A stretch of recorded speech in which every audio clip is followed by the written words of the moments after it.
Hello, my people. You've seen it. Nigeria and its criminal justice system. Yes, it's been a while. Yeah, I deliberately stay away from social media. And fortunately for me, I've been justified. And the time is now for us to really know that there's no going back.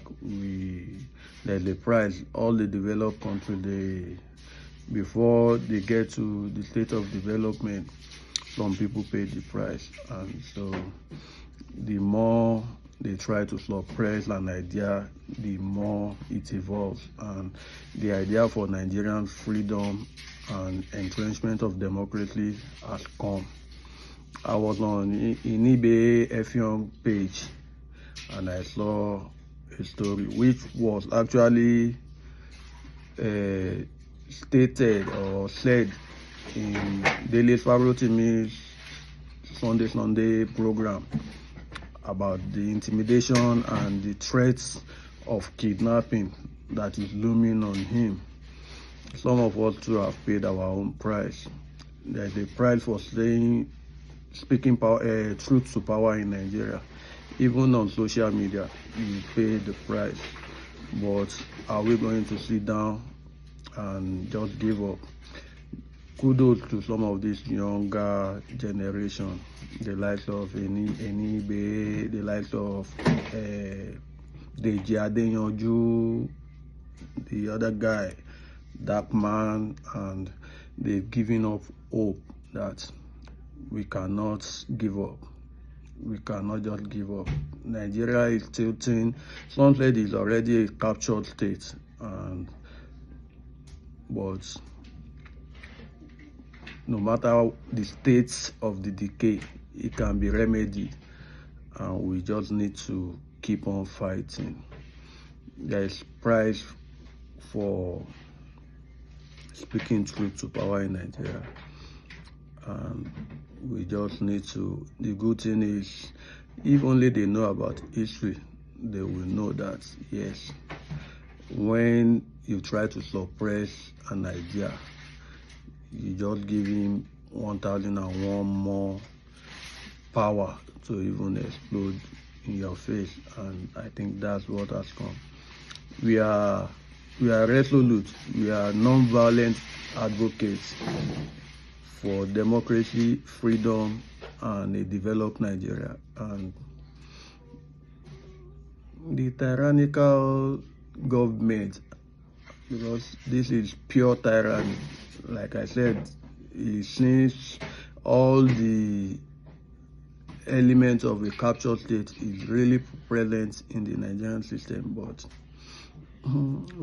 they said we are in democracy, so democratically there is freedom of speech, there is freedom of the press, even though, just like I said in some broadcast ago, that the press has been captured and clapped down on. There have been a whole lot of kidnapping of media men, journalists, and now I think is on the social media. You cannot talk in Nigeria. That's a lie. There is no retreat, no surrender. And for some of us that would say, yes, now it's too much for that daily Pharaoh team. Why was this guy that is being intimidated by the musician, Daniel something? It's too much for them.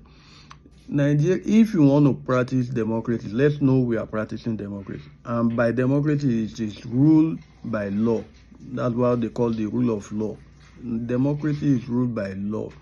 The law says if you have any issue, defamation, criminal or libel or whatever, the court is there for you, especially for those very influential that think they have the affluence and influence. Go through the legal means and get your justice. None of us especially the activists. I don't know of any activist who is afraid of the legal system. I don't. Some people say, come home, like as if when I was home, I was not doing my beats.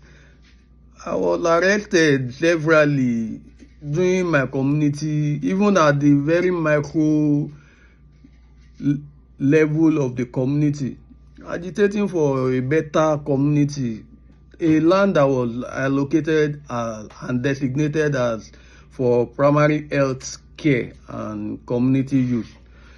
Was sold to the late Victor Olaya.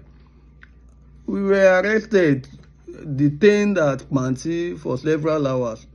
I was very fortunately at that time, that was 2004, 2005. We went from there, we were directed to the House of Assembly, actually invited us on this particular issue. And a lawyer to LSDPC on Jimmy Benson, or I learned he had been compensated with House of Rep. He came to the House of Assembly to say to our face that the land was actually sold to, although he did not present any document, and he was saying it. I said it at that point that this high level conspiracy, which I said to their face at the level of at the House of Assembly, that I'm very sure they are complicit in it. But because, like I said, I am not a violent, and we don't preach violence. So I said, well, if all I want is for it to be